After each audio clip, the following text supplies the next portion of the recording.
Hi, welcome to ఇష్టమైన వంట channel. మీరు పొటాటోతో ఎప్పుడైనా స్నాక్ ట్రై చేశారా? అసలు ఒక్కసారి ట్రై చేస్తే మాత్రం మీరు ఎప్పుడు మర్చిపోలేరు. ప్రాసెస్లోకి రండి, చేసేసుకుందాము అండ్ తినేద్దాము. అండ్ పిల్లలకి మాత్రం బాగా ఇష్టం ఉంటుంది. ఇలా మనం ఫస్ట్ పీల్ చేసేసుకోవాలి మొత్తం పొటాటోస్ అన్నీ. ఇలా పీల్ చేసుకున్న పొటాటోస్ మనం ఒక స్లైసెస్ లాగా కట్ చేసుకోవాలి. మీ ఇష్టం ఎలానన్నా కట్ చేసుకొని బాయిలింగ్ వాటర్లలో వేసుకోవాలన్నమాట. సో ఇలా 2 పీసెస్ లాగానైనా చేయండి, లేదు చిన్న చిన్న ముక్కలుగానైనా చేసి కట్ చేసుకున్నారనుకోండి తొందరగా కూడా ఉడుకుతుంది. సో ఇలా పీసెస్గా కట్ చేసుకోవాలి మొత్తము పొటాటోస్ని చేసుకుని మనం నెక్స్ట్ స్టెప్ ఏంటంటే ఒక బాణీ పెట్టేసుకొని ఇలా వాటర్ పెట్టేసుకోండి. వాటర్ పెట్టుకొని అందులో ఈ బాయిలింగ్ అవుతున్న టైంలో మనం పొటాటోస్ వేసి కొంచెం బాయిల్ చేసేసుకోవాలి. కొంచెం సేపు అయితే సరిపోతుంది, అంటే అది స్మాష్ చేయడానికి. ఒక చిన్న స్పూన్ ఉప్పు వేసుకోండి, కొంచెం మంచిగా పడుతుంది కాబట్టి. అండ్ మూత పెట్టేసుకోండి, అది బాయిల్ అయ్యేంత, అది కొంచెం స్మాష్ అయ్యే వరకు పెట్టేసుకోవాలి. ఆలు ఇలా ఉడికించుకోవాలి. ఇది కొంచెం చల్లారినాక ప్రాసెస్లోకి వెళ్దాము. ఇది చల్లారేలోపు మనం ఏం చేద్దామంటే ఈ ఆనియన్స్ 2 ఆనియన్స్ తీసుకోవాలి, పచ్చిమిర్చి ఒక 4, ఇవి ఎందుకు తీసుకున్నానో తర్వాత తెలుస్తుంది. కొత్తిమీర అండ్ కరివేపాకు, ఈ ఐటమ్స్ తీసుకొని వీటిని కట్ చేసి పెట్టుకుందాము.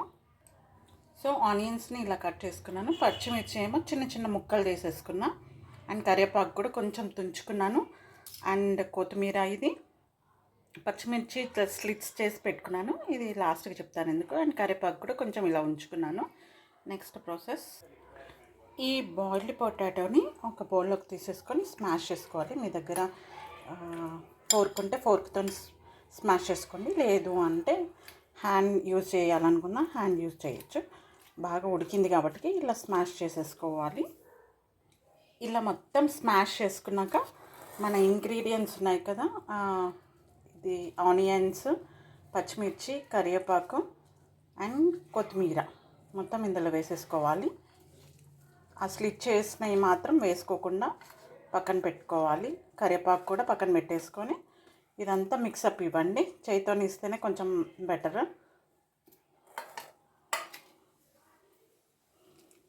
సో నేను లాస్ట్కి చేతితో కలిపేస్తాను. ఇప్పుడైతే కొంచెం ఇలా మొత్తం మిక్సప్ చేసుకొని మనకి కన్సిస్టెన్సీ ఎట్లా రావాలంటే కొంచెం క్రిస్పీగా వచ్చేటట్టు కావాలి. కాబట్టి మనం ఇందులో కొంచెం గోధుమ పిండి కానీ అండ్ బియ్య పిండి కానీ, మీ దగ్గర ఏది ఉంటే అది, శనగపిండి కానీ వేయచ్చు.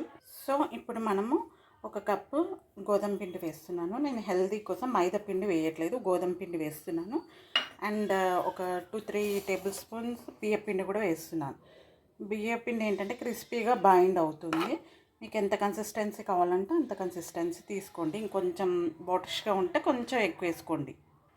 కొంచెం పించ్ ఆఫ్ పసుపు వేస్తున్నాను, జస్ట్ కలర్ కోసమే. మంచి కలరిష్గా ఉంటుంది, ఎల్లో కలర్ లాగా. అండ్ కొంచెమే ఉప్పు కూడా కొంచెమే వేసుకోండి, ఎక్కువ వేసుకోకండి, ఎందుకంటే ఆల్రెడీ బాయిల్ చేసేటప్పుడు వేసుకున్నాం మనం. Just little bit.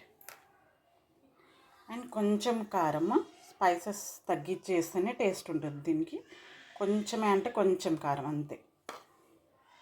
సో ఇదంతా మనము మిక్స్ చేసుకుందాం. హ్యాండ్తో చేసుకుంటే కొంచెం మంచిగా వస్తుంది. సో ట్రై చేద్దాం ముందు స్పూన్తోనైతే, లేదు అంటే హ్యాండ్ పెట్టేస్తాను.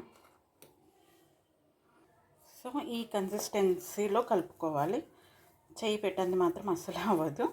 సో మీరు కూడా ఇలా చూసి ఇలా కన్సిస్టెన్సీ, ఇలా మనం ఏ షేప్ కావాలంటే ఆ షేప్ చేసుకోవచ్చు అనమాట. సో మనం ఏ షేప్లో కావాలంటే ఆ షేప్లో చేసుకోవచ్చు. నేనైతే ఈ షేప్లో చేసేసాను. మొత్తం అంటుతుంది, ఇంకా ఎట్లానో అలా చేసేసాను. మీకు ఇష్టం ఉన్నట్టు షేప్ మాత్రం రౌండ్గా అలా చేసేసుకోండి. సో ఇలా బాణీ పెట్టేసి డీప్ ఫ్రై కోసం ఆయిల్ని హీట్ చేసేసుకోండి. సో ఆయిల్ హీట్ ఎక్కాక మనం 1 by 1 డ్రాప్ చేసేసుకొని బాయిల్ అవ్వాలి, అది ఫ్రై అవ్వాలి. సో కొంచెం పెద్ద బాణీ తీసుకుంటేనేమో ఎక్కువ వేసుకోండి, లేదు అంటే తక్కువ వేసుకోండి.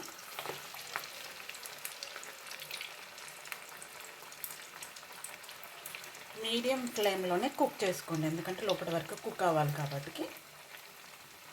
సో ఒక సైడ్ ఇట్లా కొంచెం గోల్డెన్ బ్రౌన్ కలర్ వచ్చాక ఇంకొక సైడ్ తిప్పుకోండి. అటు సైడ్ కూడా గోల్డెన్ బ్రౌన్ కలర్లో వచ్చేంత వరకు ఫ్రై చేసేసుకోండి. ఇలా కొంచెం గోల్డెన్ బ్రౌన్ కలర్లో వచ్చేసాక తీసేయండి. ఇలానే మళ్ళీ ఇంకొక వాయి అట్లా ఎన్ని అయితే అన్నీ వేసేసుకోండి. సో ఇలా వేసేస్తూ ఉండండి. పిల్లలు మాత్రం చాలా ఇష్టంగా తింటారు. పిల్లలు, పెద్దవాళ్ళు అండ్ ఈవెన్ ఆఫీస్ నుంచి వచ్చిన వాళ్ళు ఎవరైనా సరే చాలా చాలా అంటే చాలా ఇష్టంతో తింటారు. సో ఇలా అన్ని ఆయిల్ తీసుకున్న తర్వాత మనం ఏం చేయాలంటే మనం కట్ చేసి పెట్టుకున్న ఈ పచ్చిమిర్చిను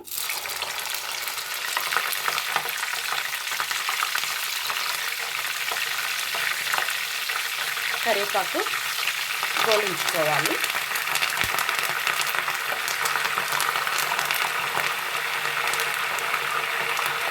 కొంచెం గోలాక తీసేసుకోవాలి మనం. చూసారు కదా ఇలా వస్తుంది. అండ్ మీరు ఇది చేసుకొని ఎలా ఉందో నాకు కామెంట్ సెక్షన్లో మాత్రం కామెంట్ చేసేయండి. అండ్ వీటి మీద కొంచెం సాల్ట్ అలా చల్లేసి వీటితో సర్వ్ చేసుకుంటే మాత్రం సూపర్గా ఉంటుంది.